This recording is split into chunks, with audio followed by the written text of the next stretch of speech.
Good afternoon, my fellow Broncos. I remember the time where I was seated in the seats you are now sitting in. I wasn't quite sure about my future, and I questioned many things. Just like you all, I attended Brophy for 4 years, but I felt as if something was missing in my life. I did not accept God into my life and did not utilize the beautiful graces God had given me from the Sacraments. I've reflected on those 4 years countless times, and I still cannot believe that I separated myself from God. As I continue this speech, think to yourself about what graces God has given to you. Do you actually appreciate those God given gifts, or are you using them to make the world a better place? When I was a freshman in college, I faced a moment where I had to use counsel, one of the graces from the sacrament of confirmation. It was my 19th birthday, so three of my frat brothers wanted to go hit the town and celebrate. It was a very long night because we went to multiple frat parties. It was also the first Friday after finals, so it was very busy. By the time the parties ended, I had drunk so much I could barely feel myself walking. My friends were in the same condition as me. We were walking back to the car that we had driven to the parties. As I was getting into the driver's seat, I felt a powerful sensation come over me. I thought I was seeing things because I was drunk, but I saw a white dove in the night sky. At that moment, I knew this was a sign I was doing something wrong and that I needed to make a right judgment. I told my friends that we should all take an Uber. My friend Gavin insisted and said, "Oh, come on, Rhett, we only had a few drinks. We can drive back to our dorm. It's only 15 minutes away." I said that I said that if he wanted to drive, then I would give him the keys. Gavin swiped the keys out of my hands. The next day, I found out my friends had gotten into a bad car accident.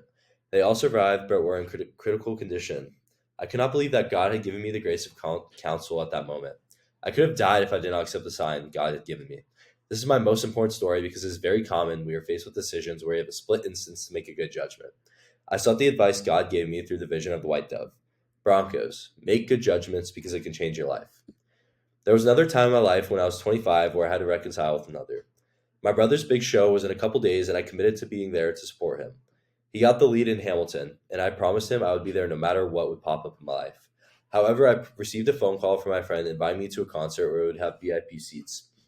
I remembered my brother's musical, but I said yes to my friend anyway. Even though I knew it was wrong, I chose to go to the concert instead.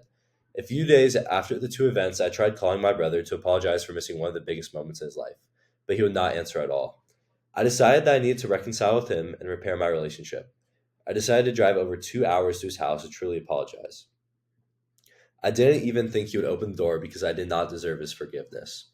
However, he opened the door with open arms and knew exactly why I was there. It was a very sincere moment that I needed in my life.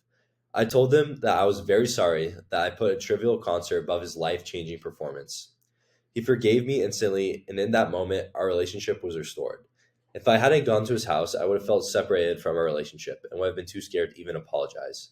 Without the grace of reconciling with others, I don't know what the state of our relationship would look like. A few months after I had married my wife, Sydney, I felt the grace of two becoming one from the sacrament of matrimony. Sydney received news that her mother had stage 2 breast cancer and that she was not feeling very well.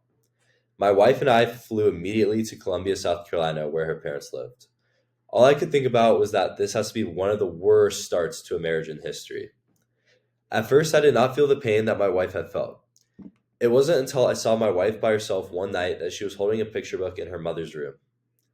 At that moment, I realized the pain my wife was experiencing was also my pain. I started to think of her problems as our problems. I opened up to her that night and soothed her by saying I would always be there for her. I also told her that this was our challenge that we'd overcome together. After that night, I truly felt as if we were becoming one person in the eyes of God. Sydney's mother recovered from her cancer after a year. Sydney and I were both ecstatic when we heard the news. From then on, everything we did felt like we were doing it together. We would never be separated from each other because God had given us the grace of becoming one person. I ask you, Broncos, to reflect and take away the power of the graces from the stories I have told you.